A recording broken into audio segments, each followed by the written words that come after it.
Okay, so in this session we will slightly generalize all the theorems we have done so far by bringing in sets of measure 0. So there are sets of measure 0 and those are negligible, in the sense whatever happens on the sets of measure 0 we can neglect and strengthen the statement of the results. So let's define this formally. So we say, so we always have the triple xf mu, okay. We say a property holds, we say a property P. We'll give examples to say what properties we are looking at. Say property P holds almost everywhere. So it may not hold everywhere, it holds almost everywhere. Well, with respect to the measure mu, okay. So everything is with respect to the space we are looking at. So with respect to mu. If the property P holds except on a set E, so it does not hold on E, okay, on a set E which should be measurable such that mu of E is 0.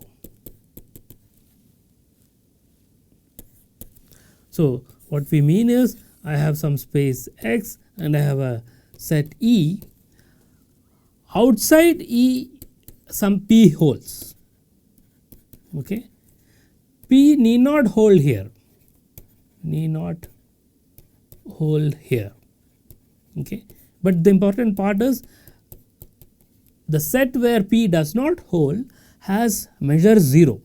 In that case we say P holds almost everywhere, okay. So HOLDS,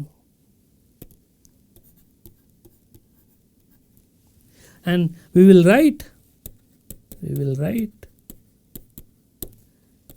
P, that is the property almost everywhere, that is abbreviated as A dot E with respect to mu, okay. So we may not write the measure mu when it is understood. So when we may simply say P holds almost everywhere, okay, if mu is understood, if mu is clear from the situation. There may be two measures, in that case we have to specify with respect to which measure the property holds. So let's look at examples to give you an idea about properties P which we are looking at. So again we have the measure space mu. So we can say a function f from x to, let us say, the complex plane, f is equal to 0 almost everywhere mu. What would this mean? This means that there exists a set E which is measurable and mu E is 0 such that f restricted to E complement is identically 0. So f is a function 0 almost everywhere. So there is a set. So if this is my space X and let us say this is E, this set has measure 0, okay. But my f is 0 here, f need not be 0 here, okay. F may be 0 at some points, but f is not identically equal to 0 on this set. In that case we say f is 0 almost everywhere. That is one example. Another example, f equal to g almost everywhere with respect to mu. What does that mean? That means, this implies there exists some set, let us call that f in script f, such that mu f is 0 and outside f, if x is not in f, then f of x equal to g of x, okay. So again picture wise, so I take some space X, I have some set f here with measure 0 measure 0, and here f of x equal to g of x for every x in f complement. Okay. Here I do not know, but it is still an almost everywhere equality because it is happening on a set of measure 0. Well, what happens if you have sets of measure 0 and you have functions almost everywhere? So, let us look at that. So, let us say I have the space x f mu. We will see why the sets of measure 0 can be neglected or discarded. So, let us take f and g, f equal to g almost everywhere.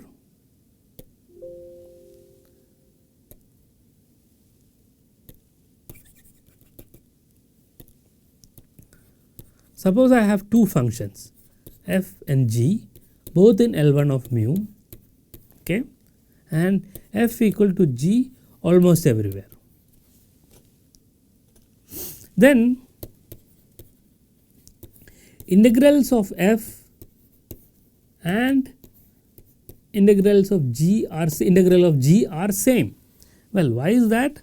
Since it is equal almost everywhere, this tells me there exists some set E in f such that f of x is equal to g of x for every x in E complement, and we have the measure of E where f may not be equal to g is equal to 0, right. So, that is a picture you should keep in mind. I have some set E, I know f is equal to g here, but here I have a set of measure 0. Now, if I look at the integral of f, recall E is a measurable set, right. So, because of that I can write this as x minus E f d mu plus integral over E f d mu, which is equal to, now what can you say about this? Recall that you have measure of E to be 0. So, if you integrate a function over a set of measure 0, then I know that you get 0. So, you will get this is simply equal to x minus E f d mu, because integral over E f d mu is equal to 0. So, let's go one more step. So, this is equal to integral over x minus E. Remember, on x minus E, f is equal to g, right. X minus E is E complement. So, this is the x minus E part, there f is equal to g. So, I can change f to g and I will get g d mu. Well, this is equal to integral over x minus E g d mu plus integral over E g d mu, right, because this is 0. So, this is nothing but integral over x g d mu. So, I started with f and I ended up with g. They have the same integral as long as they are equal almost everywhere. So, whenever you have sets of measure 0 that can be essentially discarded, and you can concentrate on the set where the measure is concentrated. Okay. In such cases, what you can do is, so you can define, so let us say we say f, so I always have the triplet x f mu, we say f is defined almost everywhere with respect to mu, of course, on x if f is defined on a set E complement. So, right, x minus E on the set x minus E with mu of E is 0. Okay. So, again let us draw some picture. So, this is E, this is x minus E, and I have f going from here to complex plane or wherever it is. Now, such a function is measurable. Such a function is measurable if f inverse of, so I'm taking a Borel set in the complex plane. So, F inverse of B, so that would be something here, right. So, intersected with, so F inverse of B should be inside x minus C, and it is a measurable set for every B in Borel set of the complex plane, right. We can say that, but I can define F to be 0 here, okay, define. Well, what do I mean? I am defining a new function, if you like, g of x equal to f of x if x is in E complement, I know that it exists, 0 if x is in E.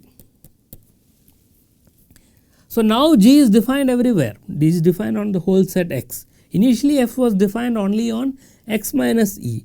I am extending F to be 0 on E as well. Okay. E is a measurable set, because of that. So, this would imply G is a measurable set, G is a measurable function. That is easy to check. So, I will leave it as a simple exercise. What you do is you look at G inverse of B.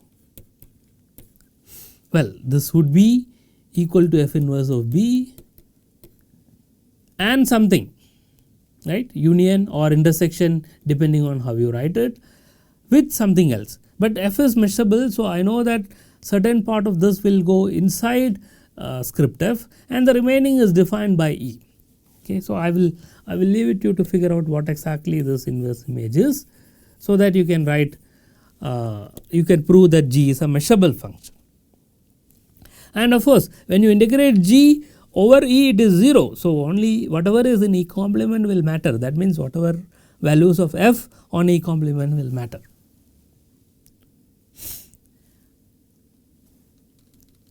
But in this case I am defining it to be a constant 0 on E. I cannot define, we cannot define F or G arbitrarily on E, okay, because we do not know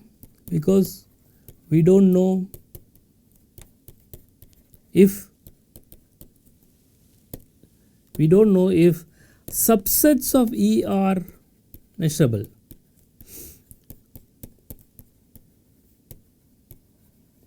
If you take an arbitrary definition of F here, then when I take the inverse image, I will get some subsets of E, and we do not know if that is measurable. So, the resulting function may not be measurable, but if I put a constant like 0 or 1 there, then it is going to be measurable. But we can make an arbitrary definition here and make it measurable if I know subsets of E are measurable. So, we will do that. Okay. So, that is the next step. Let us state it as a theorem. So, theorem.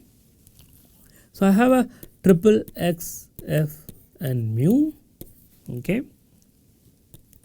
Let f star be the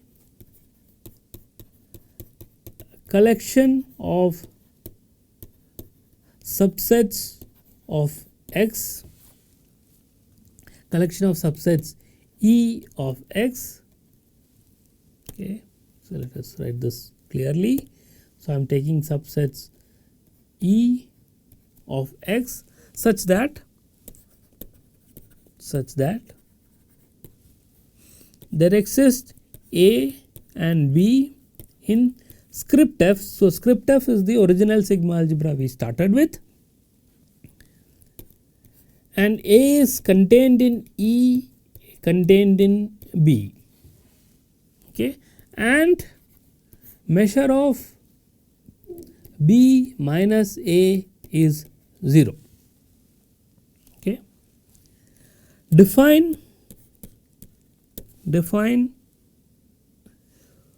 mu of E to be equal to mu of A in that case.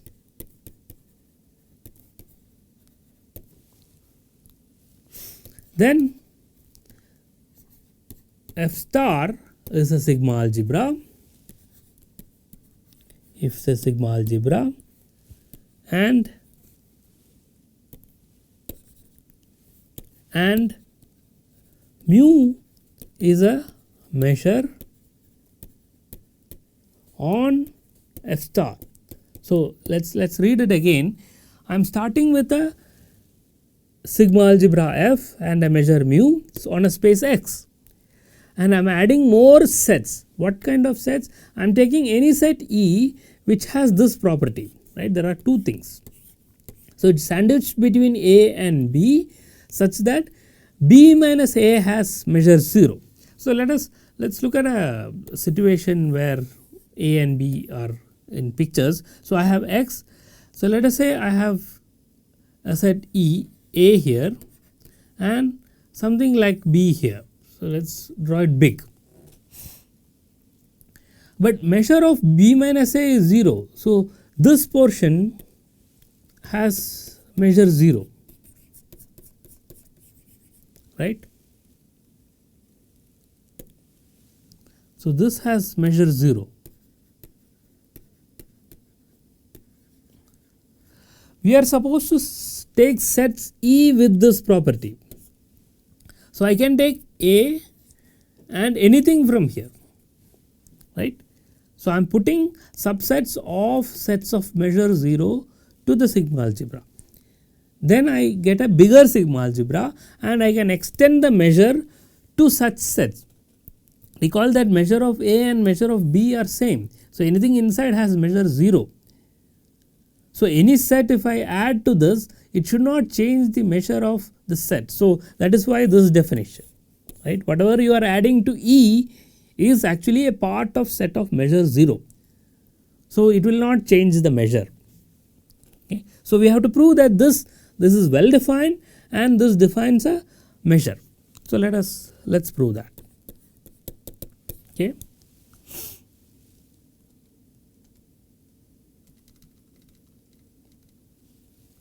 So first is well definedness. Suppose, well, what is well definedness? Suppose I have two such situation for the same set E. Okay, I have A1 contained in E contained in B1. That can happen, right? Where are the sets A and B? So A, B, A1 and B1, they are all measurable. Okay, and E may be sandwiched between A and B, and similarly the same set E is sandwiched between A1 and B1. Well, not just this, we also know that measure of B minus A equal to measure of B1 minus A1 equal to 0, right. So we are taking sets E with that property.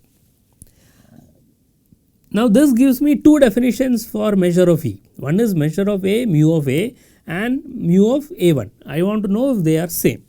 Okay, that is easy. So we already have A minus A1 is contained in E minus A1. Well, why is that? Because A is contained in E, okay, which is of course contained in B1 minus A1, right, because E is contained in B1.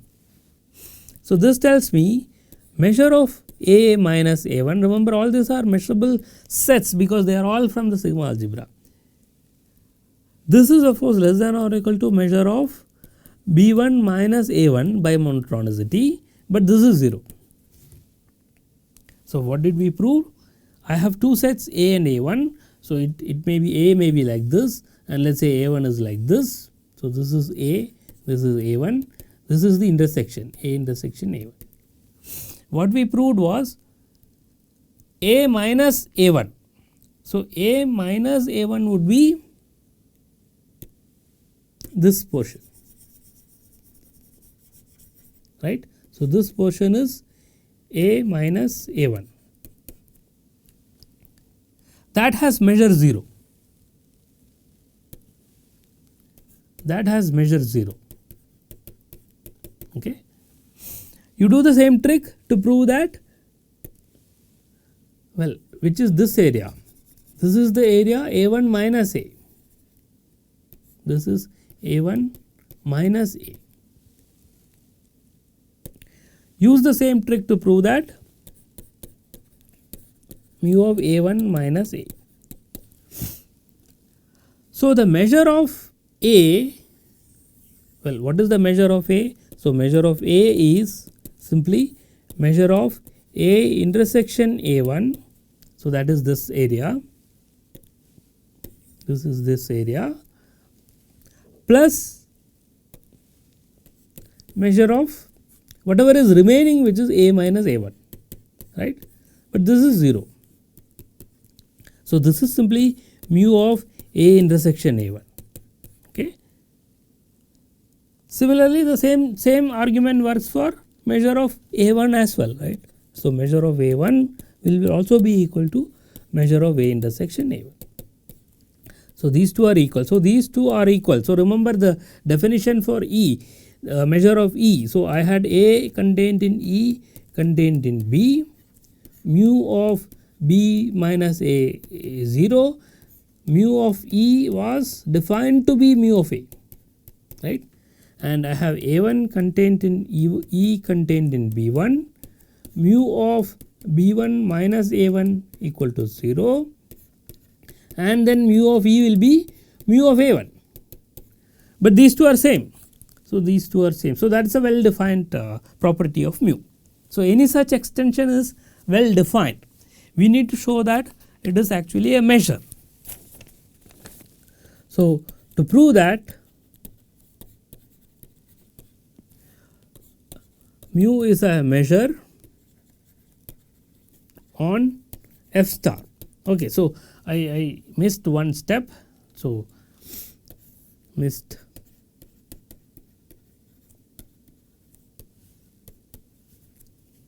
one step. So, we need to prove that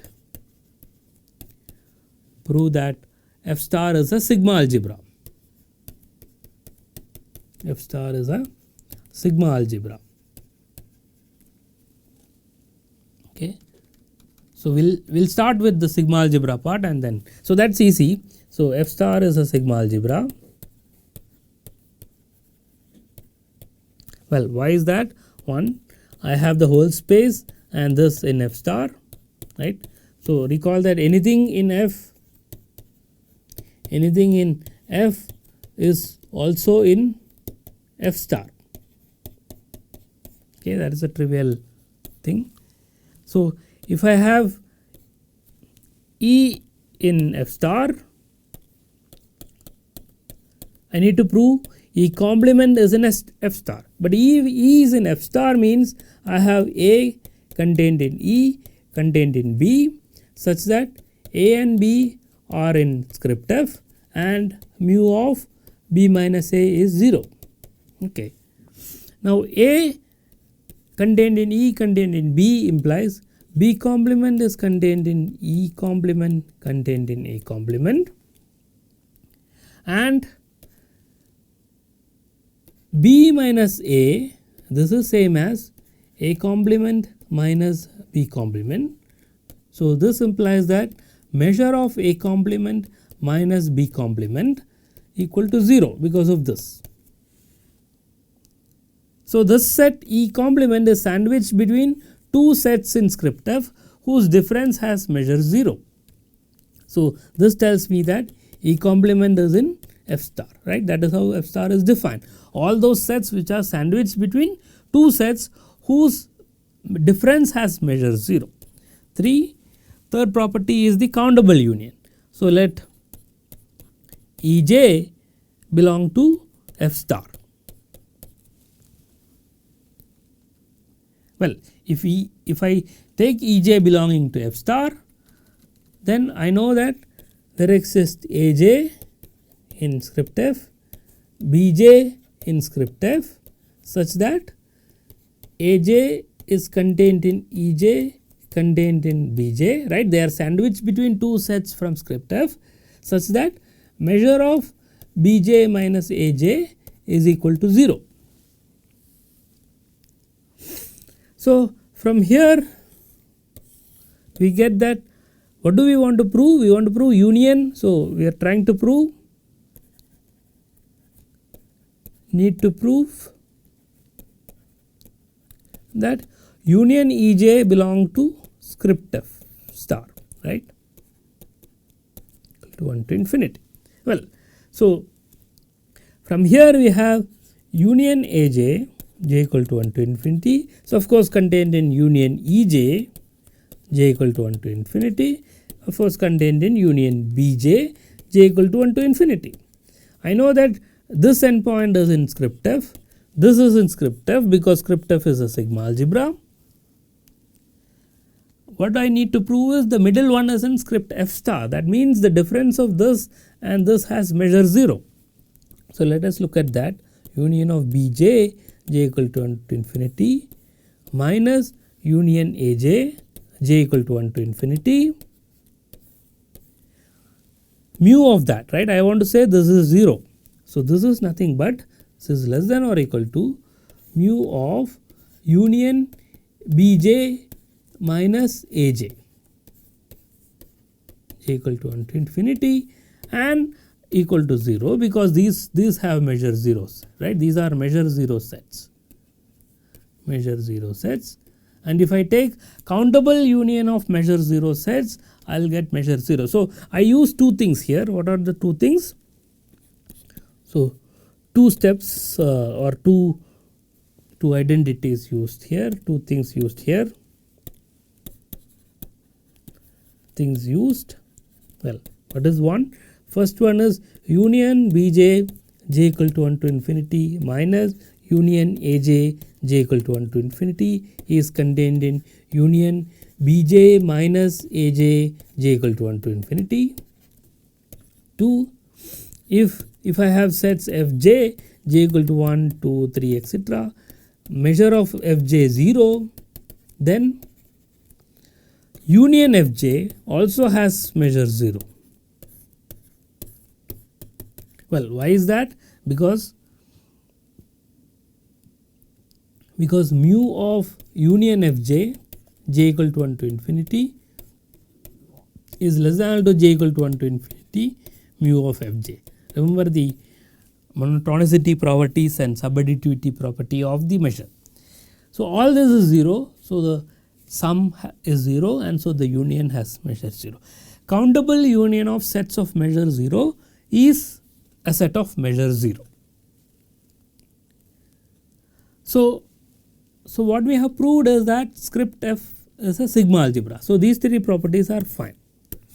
So, we need to show that measure mu is a, to prove that mu is a measure on f star, right. Now, this is a sigma algebra, I want to prove that it is a measure. Okay.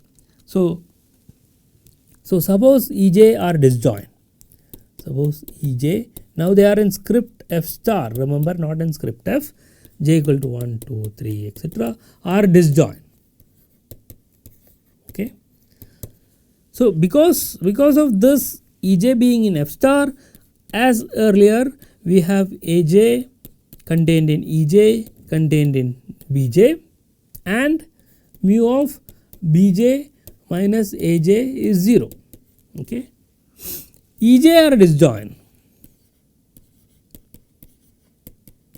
So, that would imply that Aj are disjoint because Aj's are contained in Ej. So, because of that mu of union Aj will be summation mu of Aj, right, because Aj are in, because Aj belong to script f, not script f star, it actually belongs to script of the smaller sigma algebra and mu is a measure, and mu is a measure on script f.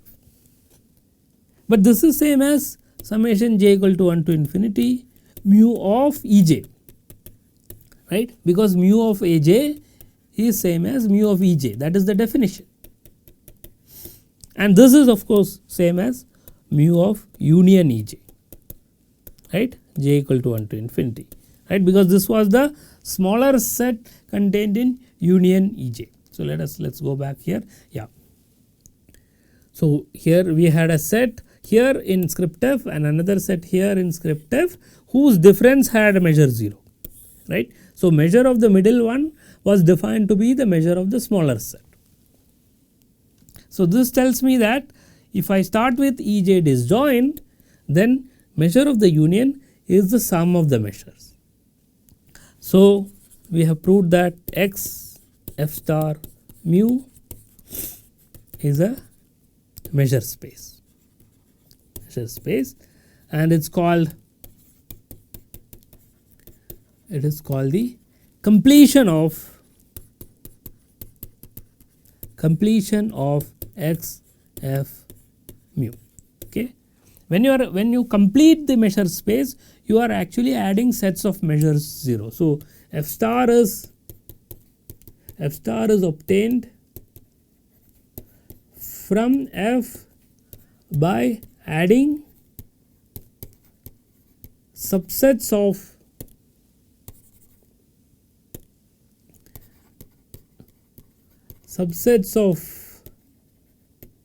measure 0 sets from f and generating the sigma algebra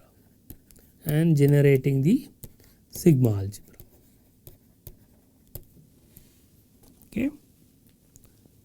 So, we stop this session by recalling what we have just done. We started with dominated convergence theorem, which allowed us to interchange limits and integral in a rather general situation where the sequence of measurable functions is bounded by a dominating function which is in L1. That was enough to interchange the integral and limits. And then we introduced the property called almost everywhere. Some property is supposed to hold almost everywhere if it is true on a set except on a set which has measure 0. So, there is a negligible set where this may not hold, but outside that it will hold. What we have just seen is we can complete the measure space by adding subsets of sets of measure 0. So that we have more measurable sets and so more measurable functions. In particular, functions defined almost everywhere can be defined to be everywhere by appropriately defining the function on the subsets of measure 0. So, we will see that some measures which we will construct will be complete automatically, but there are cases, especially when we look at product spaces and things like that later on, we will see that there are spaces which are not complete. It does not cause serious problem, we can always complete it by adding subsets of measure 0. So, in the next class we will look at some more abstract properties like this and then start the construction of Lebesgue measure on Rn. So, that would be one of the concrete constructions you will see, starting from open sets and how to define the Lebesgue measure of a set of a class of sets, which we will call the Lebesgue sigma algebra, which will be bigger than the Borel sigma algebra which we have already introduced. And the Lebesgue measure, the concept of Lebesgue measure will actually generalize the usual notions of length of the interval or area of the rectangle in R2 or the volume of cubes and balls in R3 and so on. Okay.